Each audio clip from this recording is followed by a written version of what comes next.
72세 이정호 씨는 서울 노원구의 작은 아파트에서 아침을 맞이합니다.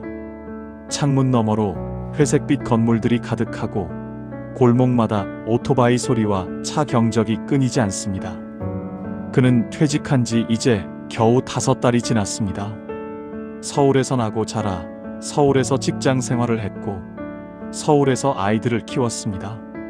38년이라는 긴 세월을 이 도시와 함께 살아온 사람입니다. 누군가 그에게 서울이 좋으세요?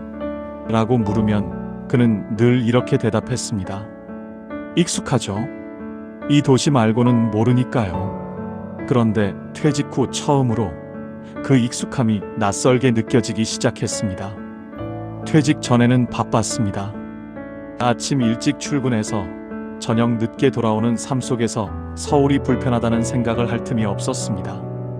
그런데 막상 집에서 하루를 보내다 보니 눈에 들어오는 것들이 달라졌습니다.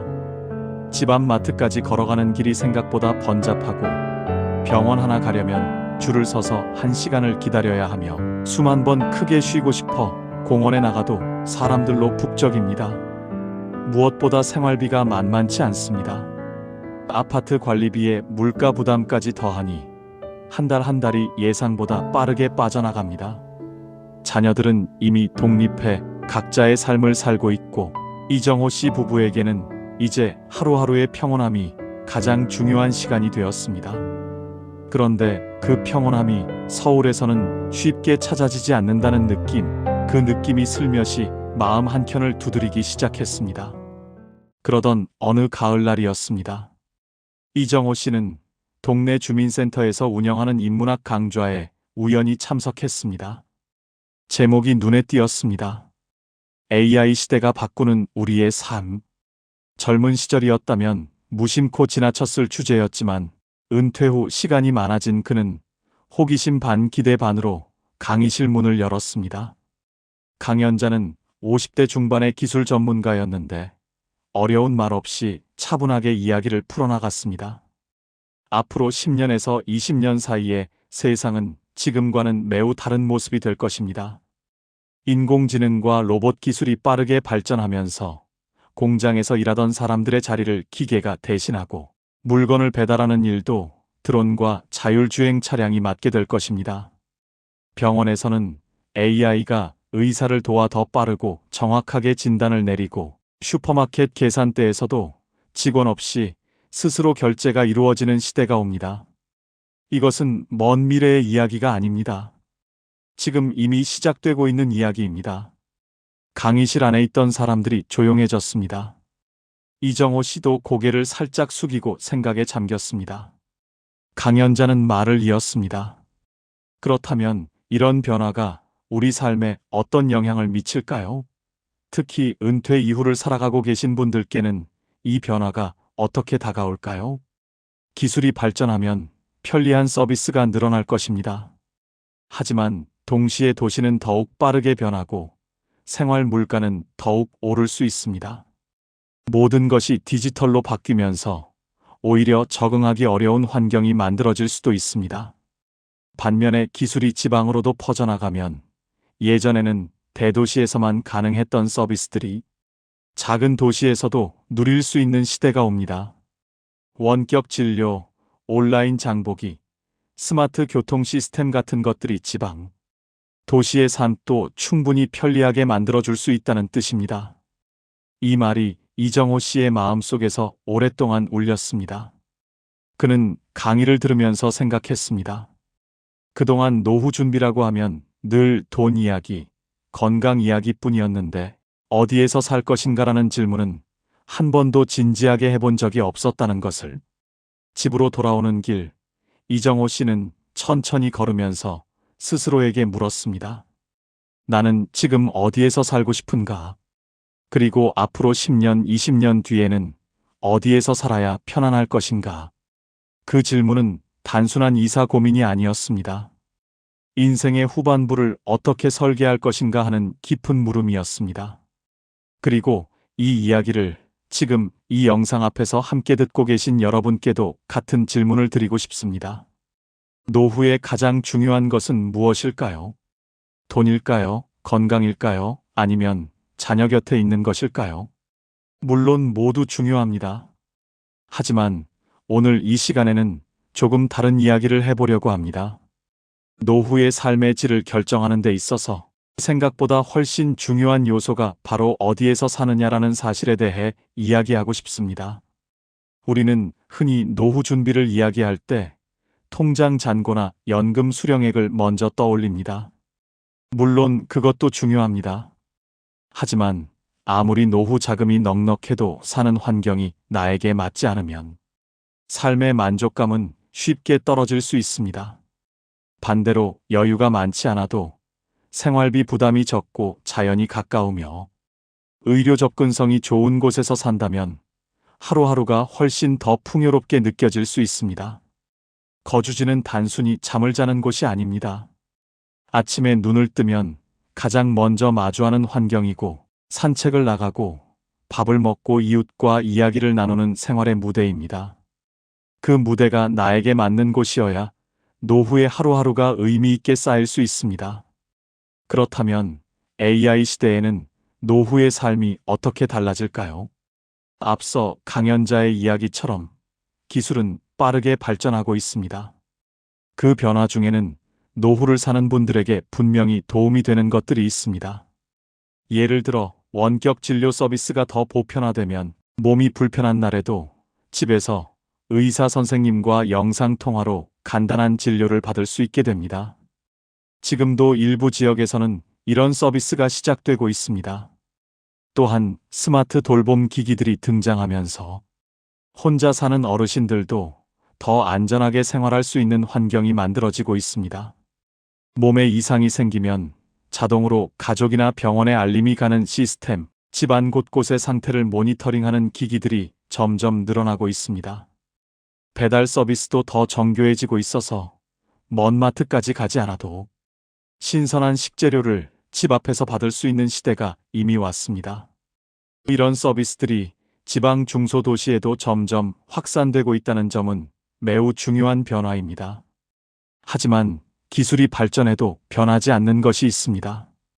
사람이 직접 느끼는 공기의 질 걸어서 닿을 수 있는 공원, 이웃과 나누는 따뜻한 인사, 그리고 내 몸이 편안하게 쉴 수 있는 환경. 이런 것들은 어떤 기술도 완전히 대신해 줄 수 없습니다. 그래서 노후 거주지를 선택할 때는 기술의 편리함을 누리면서도 사람이 살아가는 데 필요한 기본적인 환경이 갖춰진 곳을 선택하는 것이 중요합니다. 그러면 이제 노후 거주지를 선택할 때 어떤 조건들을 살펴봐야 하는지 하나씩 이야기해 드리겠습니다. 첫 번째로 가장 중요한 것은 의료 접근성입니다. 나이가 들수록 병원을 이용하는 일이 자연스럽게 많아집니다. 가벼운 감기야 동네 의원에서 해결되지만 시간이 지나면 심장, 관절, 당뇨, 혈압처럼 꾸준한 관리가 필요한 질환들이 생기기 마련입니다. 그런 경우에는 종합병원이나 전문병원에 접근하기 쉬운 곳에 사는 것이 훨씬 유리합니다. 아름다운 산 아래 조용한 마을이라도 큰 병원까지 차로 1시간 이상 걸린다면 응급 상황이 생겼을 때 걱정이 앞서게 됩니다. 물론 원격 진료가 발전하고 있지만 지금 당장 그 기술에만 의존하기에는 아직 이른 면이 있습니다. 그래서 최소한 종합병원이 가까운 도시 혹은 30분 이내에 접근할 수 있는 지역을 선택하는 것이 현명합니다. 두 번째는 생활비 부담입니다. 노후에는 고정 수입이 줄어드는 만큼 매달 나가는 생활비가 삶의 질을 결정하는 중요한 요소가 됩니다. 서울 같은 대도시는 집값도 비싸고 물가도 높습니다. 임대로 살더라도 월세 부담이 크고 직접 소유한 아파트라 해도 관리비와 각종 생활 비용이 적지 않습니다. 반면에 지방 중소도시나 서울 근교의 경기, 외곽 지역은 같은 생활 수준을 유지하면서도 훨씬 적은 비용으로 살 수 있는 경우가 많습니다.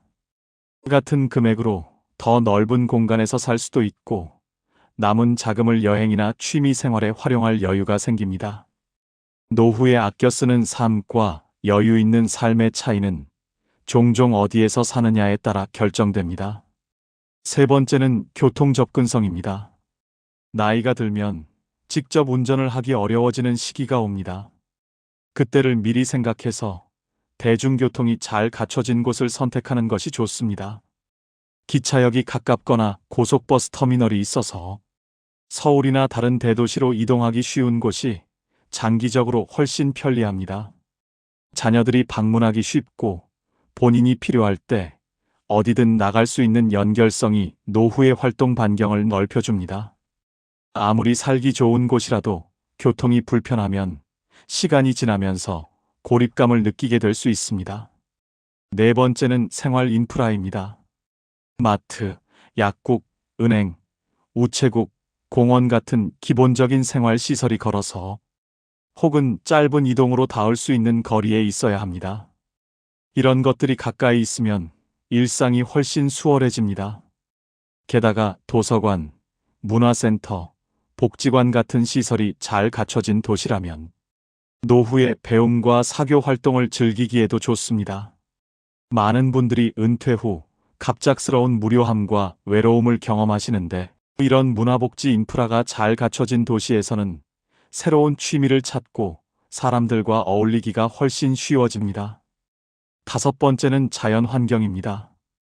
공기가 맑고 녹지가 많은 환경은 노후의 신체 건강과 정신 건강 모두에 큰 영향을 미칩니다.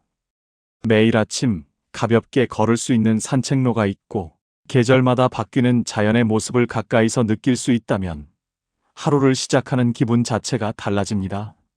미세먼지가 심한 날이 많은 수도권보다 공기 질이 좋은 중부남부 지방의 도시들이 이런 면에서 강점을 가지고 있습니다.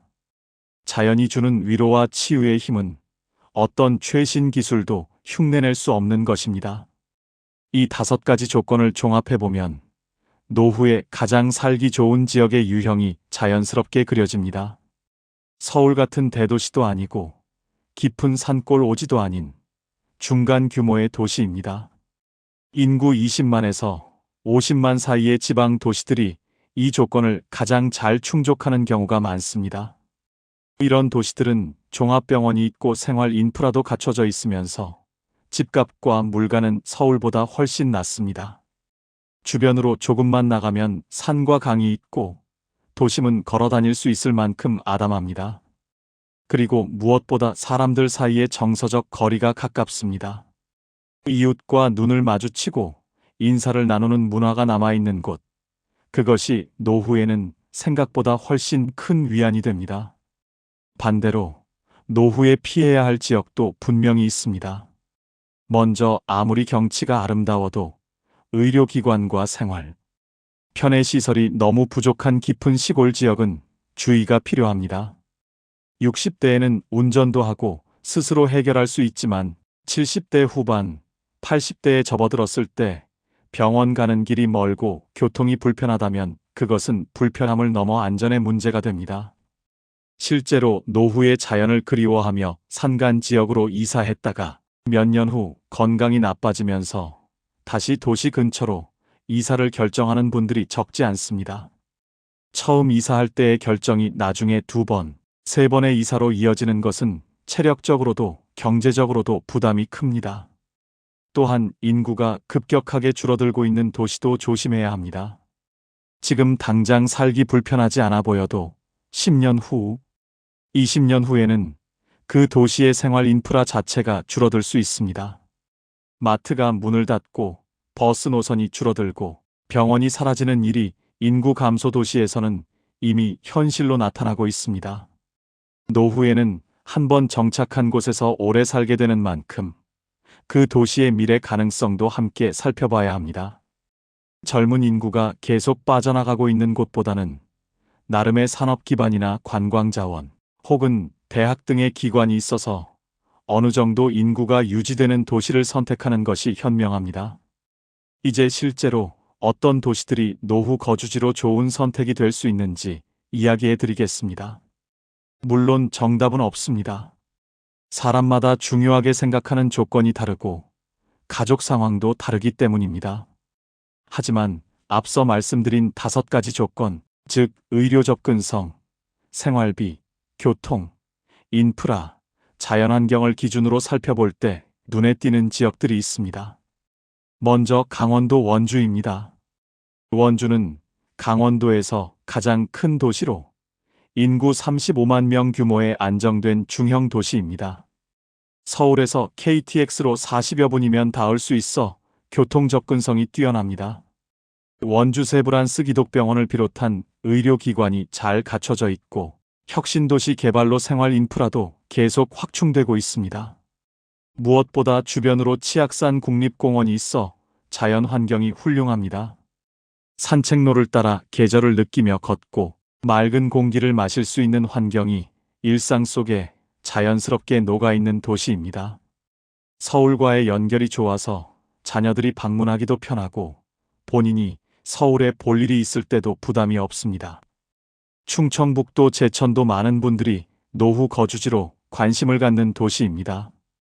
제천은 약초의 도시로 알려져 있을 만큼 청정 자연환경을 자랑합니다. 의림지, 청풍호, 월악산 등 사계절 내내 아름다운 자연이 생활권 안에 있습니다. 인구는 약 13만 명으로 아담한 규모지만 충주의 종합병원과도 가깝고 청주까지도 차로 1시간 내외에 닿을 수 있습니다. 물가와 집값이 낮아 생활비 부담이 적고 최근에는 귀촌 귀향 인구가 늘면서 이 도시를 선택한 중장년층 커뮤니티도 형성되고 있습니다. 조용하게 자연 속에서 하지만 완전한 오지는 아닌 곳을 원하는 분들에게 잘 맞는 도시입니다. 전라북도 전주도 빼놓을 수 없습니다. 전주는 음식, 문화, 역사가 조화롭게 어우러진 도시로 살아보면 살수록 매력이 깊어지는 곳입니다. 전북대학교 병원을 비롯한 의료 인프라가 탄탄하고 대형마트와 전통시장이 공존하며 한옥마을을 비롯한 문화자원이 풍부합니다. 무엇보다 전주의 음식 문화는 노후의 일상을 풍요롭게 만들어줍니다. 맛 좋은 음식을 저렴하게 즐길 수 있는 도시, 그리고 걸어 다닐 수 있는 생활 환경. 이런 면에서 전주는 노후의 삶의 즐거움을 충분히 느낄 수 있는 도시입니다. 인구 65만 명의 규모로 너무 작지도 너무 크지도 않은 적당한 도시입니다. 경상남도 진주는 안정되고 조용한 중형 도시를 찾는 분들에게 좋은 선택이 될 수 있습니다. 경상국립대학교 병원이 있어 의료 접근성이 좋고 남강이 도심을 흐르며 아름다운 자연 경관을 만들어냅니다. 진주 남강 유등축제는 전국적으로 유명하지만 평소 진주의 일상은 차분하고 여유롭습니다. 비교적 낮은 물가와 집가, 그리고 깔끔하게 정비된 도심 환경이 매력입니다. 부산이나 창원 같은 대도시까지도 접근성이 나쁘지 않아 필요할 때 큰 도시의 서비스를 이용하기에도 편리합니다. 충청남도 공주도 조용히 주목받고 있는 도시입니다. 인구 10만 명 남짓의 작은 도시지만 세종시와 가까워 인프라 접근성이 높아지고 있습니다. 백제 역사 유적지로 유명한 공주는 도시 곳곳에 역사의 흔적이 남아 있어 문화적 깊이가 있습니다. 조용한 도시를 원하면서도 너무 외딴 곳은 싫은 분들, 대전이나 세종 같은 큰 도시와도 연결되면서 일상은 평화롭게 보내고 싶은 분들에게 잘 맞는 선택입니다. 금강이 도시를 감싸고 흐르고 계룡산이 가까이 있어 자연 환경도 수려합니다. 다시 이정호 씨의 이야기로 돌아가겠습니다. 그는 강연을 들은 이후로 틈날 때마다 지도를 펴놓고 이 도시 저 도시를 찾아봤습니다. 유튜브로 각 지역의 일상 영상을 보기도 했고 인터넷 카페에서 그 도시로 이사한 분들의 경험담을 읽기도 했습니다. 그러다가 그는 직접 가보기로 결심했습니다. 아내와 함께 주말을 이용해 두세 곳의 도시를 방문했습니다. 기차를 타고 도착해서 역 주변을 걸어다니고 시장에 들러 물가도 확인하고 동네 병원 위치도 눈여겨봤습니다. 낯선 도시의 골목을 걸으면서 그는 이상하게 마음이 편안해지는 것을 느꼈습니다. 사람 사는 냄새가 났습니다. 시끄럽지 않았고 복잡하지 않았으며 공기가 달랐습니다. 그중 한 도시의 오래된 공원에 앉아 쉬다가 이정호 씨는 아내에게 이렇게 말했습니다. 여기서 살면 어떨 것 같아? 아내는 잠시 주위를 둘러보더니 조용히 대답했습니다. 나쁘지 않을 것 같은데요. 오히려 서울보다 숨이 좀 쉬어지는 느낌이에요. 그 말이 이정호 씨의 마음속에서 무언가를 정리해 주었습니다. 사실 그는 서울을 떠난다는 것이 두려웠습니다. 평생을 살아온 도시, 익숙한 골목, 오래된 단골 가게들. 그것들과 이별하는 일이 쉽지 않게 느껴졌습니다. 그런데 막상 낯선 도시의 공원 벤치에 앉아 조용히 하늘을 바라보니 그 두려움보다 더 큰 무언가가 느껴졌습니다. 바로 여유였습니다.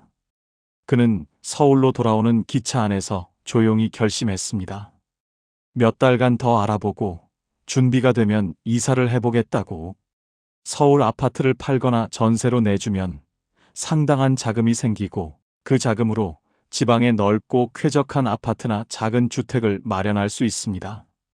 남는 자금은 안정적인 예금이나 연금 보험으로 굴리면 매달 생활비를 보탤 수 있습니다.